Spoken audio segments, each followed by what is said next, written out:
বাইরে প্রচুর বৃষ্টি পড়তেছে, তা আমরা ভাবলাম একটা দোকানে বসে সব বন্ধুরা মিলে মুড়ি মাখা খাই। ওই হাতে কিন্তু মুড়ি মাখা আনতে আনতে খাইয়া লাগতে আছে। তো মুড়ি মাখার বল টেবিলে রাখতে রাখতে এক একজন এক একটা করে খেয়ে ফেলতেছে। আমি বললাম যে তোমরা যদি এভাবে খেয়ে ফেলো তাহলে মুড়ি মাখবো কি দিয়ে? এভাবে খেও না, এভাবে না খেলে আমরা মুড়িটা ভালোভাবে মাখতে পারবো। ওই হেতেরে কইতেছে, হেতে এবার রাগ দেখাইতেছে। পরে আমি বললাম যে তোরা যেহেতু খাইতেছিস তো আমি খাইলে কি দোষ হবে, যে আমি তো দু একটা খেতে পারি।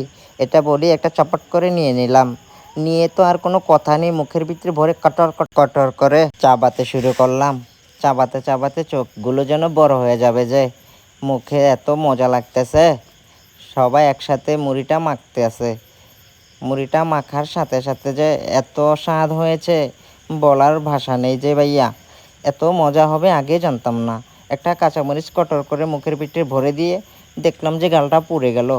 ওহো, কি যে স্বাদ লাগতেছে।